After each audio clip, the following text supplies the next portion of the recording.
Jeff Landry wins the Louisiana governor's race, reclaims office for GOP. The Republican, who is backed by former President Donald Trump, avoided a runoff by receiving more than 50% of the votes, winning the election outright. Attorney General Jeff Landry, a Republican backed by former President Donald Trump, has won the Louisiana governor's race, holding off a crowded field of candidates.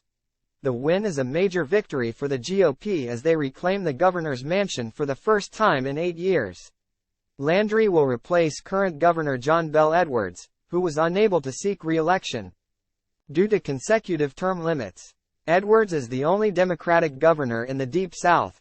Today's election says that our state is united, Landry said during his victory speech Saturday night. It's a wake-up call and it's a message that everyone should hear loud and clear, that we the people in this state are going to expect more out of our government from here on out. By garnering more than half of the votes, Landry avoided an expected runoff under the state's jungle primary system. The last time there wasn't a gubernatorial runoff in Louisiana was in 2011 and 2007, when Bobby Jindal, a Republican, won the state's top position. Time equals 400 Ms. greater than the governor-elect, who celebrated with supporters during a watch party in Broussard, Louisiana, described the election as historic. Landry, 52, has raised the profile of Attorney General since taking office in 2016. He has used his office to champion conservative policy positions.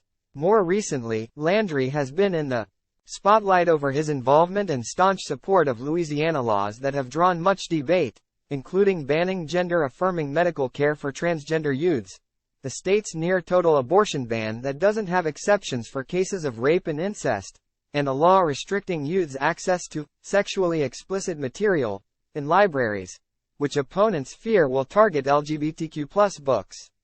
Landry has repeatedly clashed with Edwards over matters in the state, including LGBTQ rights, state finances and the death penalty. However, the Republican has also repeatedly put Louisiana in national fights, including over President Joe Biden's policies that limit oil and gas production and COVID-19 vaccine mandates. Time equals 400 Ms. greater than Landry spent 2 years on Capitol Hill, beginning in 2011, where he represented Louisiana's 3rd U.S. congressional district. Prior to his political career, Landry served 11 years in the Louisiana Army National Guard, was a local police officer, sheriff's deputy and attorney. During the gubernatorial election season, Landry had long been considered the early frontrunner, winning the endorsement of high-profile Republicans, Trump and U.S. Representative Steve Scalise, and a controversial early endorsement from the state GOP.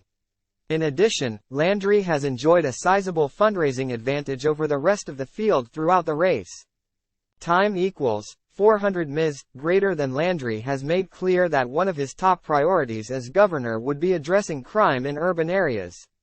The Republican has pushed a tough-on-crime rhetoric, calling for more transparency in the justice system and continuing to support capital punishment.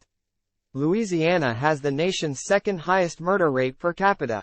Time equals 400 Ms. greater than. Along the campaign trail, Landry faced political attacks from opponents on social media and in interviews, calling him a bully and making accusations of backroom deals to gain support. He also faced scrutiny for skipping all but one of the major televised debates.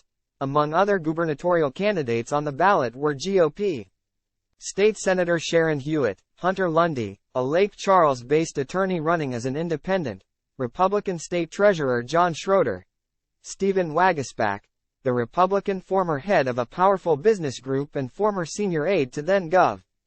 Jindal, and Sean Wilson, the former head of Louisiana's Transportation and Development Department and sole major Democratic candidate. Time equals 400 Ms. greater than. Wilson, who was the runner-up, said during his concession speech that he had called Landry to congratulate him on his victory.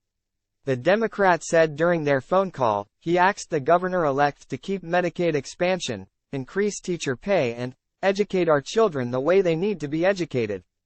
Time equals 400 Ms. greater than. The citizens of Louisiana spoke, or didn't speak, and made a decision, Wilson said.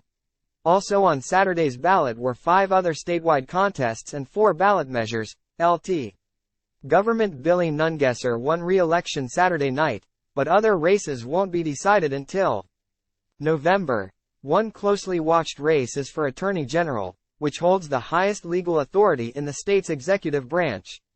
Liz Baker Morrill, a Republican who currently works at the Attorney General's office, and Lindsay Cheek, a Democrat and trial attorney, have advanced to a November runoff. Time equals 400 Ms. Greater than also advancing to a runoff in the state treasurer race is John Fleming, Republican, and Dustin Granger, Democrat. In the Secretary of State race, First Assistant Secretary of State Nancy Landry, a Republican, and Gwen Collins Greenup, a Democrat and attorney, will advance to a runoff. The winner in November will have the task of replacing Louisiana's outdated voting machines, which do not produce the paper ballots critical to ensuring accurate election results. There are hundreds of additional localized races, including all 39 Senate seats and 105 House seats. However, a significant number of incumbents are running unopposed.